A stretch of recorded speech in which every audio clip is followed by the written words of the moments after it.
श्रावण मास की शुरुआत होने के साथ ही बाबा महाकाल के दर्शन के लिए उज्जैन आने वाले श्रद्धालुओं की भीड़ अब और भी ज्यादा बढ़ने लगी है। इसे देखते हुए पश्चिम रेलवे के रतलाम मंडल के द्वारा यात्रियों की सुविधा और सुरक्षा के लिए विशेष तैयारियां कर ली गई है। रेलवे का अनुमान है कि श्रावण के दौरान प्रतिदिन करीब 80,000 से लेकर 90,000 के यात्री जो हैं वह उज्जैन में पहुंचेंगे, जबकि शनिवार और रविवार को भगवान महाकाल की शाही सवारी वाले दिन यह संख्या 1 से 1.5 लाख तक भी पहुंच सकती है, जिसके लिए रेलवे के द्वारा तैयारियां पूरी भी कर ली गई है। रेलवे के जनसंपर्क अधिकारी के द्वारा बताया गया कि श्रद्धालुओं की बढ़ती हुई संख्या को देखते हुए 3 विशेष ट्रेन शुरू कर दी गई है। इसके अलावा इंदौर और भोपाल मार्ग की कई ट्रेनों में यहां पर जो उनके फेरे हैं वह भी बढ़ाए गए हैं, ताकि यात्रियों की यात्रा में उन्हें किसी प्रकार की कोई परेशानी ना हो। यदि भीड़ अनुमान से अधिक बढ़ती है तो रेलवे अतिरिक्त रेक भी तैयार करेगा और जरूरत पड़ने पर विशेष ट्रेन भी चलाई जाएगी।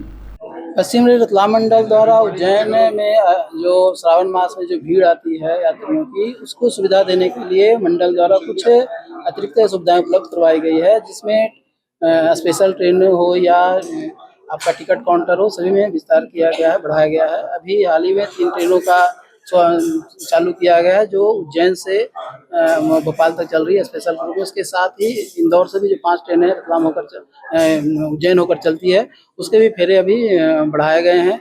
इससे उज्जैन आने वाले यात्रियों को भी सुविधा होगी। इसके अतिरिक्त उज्जैन रेलवे स्टेशन पे जो बुकिंग काउंटर है, जो यूटीएस बुकिंग काउंटर है आपके, इसके साथ पीआरएस काउंटर है, इसकी भी संख्या बढ़ाई गई है।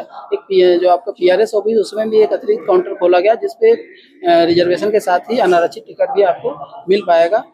इसके अतिरिक्त सर्कुलेटिंग एरिया में जो प्लेटफॉर्म में एक साइड एक की तरफ मेन गेट है, उसके सामने नो व्हीकल जोन बनाया गया है। जो पार्किंग था, पार्किंग का भी कुछ समय के लिए निरस्त किया गया है और एक लेन सिर्फ जो है जिसको पिक एंड ड्रॉप के लिए चालू रखा गया है।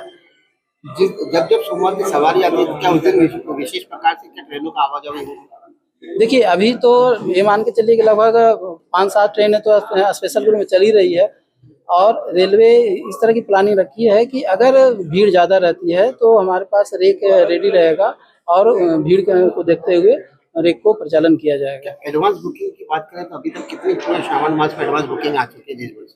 देखिए, एडवांस बुकिंग रेलवे में तो हमेशा एडवांस बुकिंग ही रहता है। जो आप टिकट लेते हैं सेम डे नहीं होता है, उसको आप ये मान के चलिए कि एडवांस ही बुकिंग है। तो जितनी भी गाड़ियां अभी चल रही लगभग सभी में फुली है और किसी में आपको टिकट अवेलेबल बहुत मुश्किल से ही हो रहा है। तो गाड़ियां लगभग पूरे, लेकिन रेलवे ने फिर भी आकलन किया है कि एक डेली एवरेज 80,000 के आसपास यात्री आएंगे और जो सैटरडे संडे या जो पीक आवर रहता है, इसकी मंडे को चूँकि ये सवारी रहता है, तो उसके लिए हो सकता है कि ज़्यादा पब्लिक आए, ज़्यादा यात्री आए, तो 1 से 1.5 लाख भी आ सकते हैं, लेकिन एक एवरेज 80 से 90,000 के आसपास यात्री आने की संभावना है। सर, कुछ समाचार पत्रों में खबर छपी थी कि 8 नंबर प्लेटफॉर्म से एग्जिट होगा और इधर से इंटर होगा। क्या खबर सही थी या आपके क्या बोल रहे हैं आप? देखिए, समाचार पत्रों में जो खबर छपी वो जनसंपर्क विभाग द्वारा नहीं दिया गया था और वो खबर को मैं ये कह रहा हूँ कि उसमें कोई बदलाव नहीं है। जो अभी एग्जिट और एंट्री वर्तमान में है या पहले जो था वो चालू रहेगा, उसमें कोई परिवर्तन अभी वर्तमान में नहीं किया गया है। सर, श्रावण मास की जो शाही सवारी रहती है उसको लेकर रेलवे प्रशासन कितना अलर्ट है, किस प्रकार तैयारियां की गई है, किस प्रकार यहाँ जो यात्री आते जाते हैं उनको कैसे निगरानी रखी? देखिए, ये जो आपकी श्रावण मास में जो शाही सवारी की बात कर रहे हैं, उन दिनों को देखते हुए एक रेलवे ने आकलन किया है कि हो सकता है 1 लाख से ज्यादा पब्लिक है। तो उस दिन हमारे यहाँ जो आरपीएफ जवान है 50 आरपीएफ 30 जीआरपी लोग 80 पर डे 80 जवान एक्स्ट्रा लगाए जा रहे हैं। तो ये सारी मॉनिटरिंग सुरक्षा को और जो ट्रेनों के परिचालन प्लेटफॉर्म पर जो लोग आते हैं उनको भीड़ नियंत्रण करना, ये सारे कामों को पूरी तरह किया जाएगा।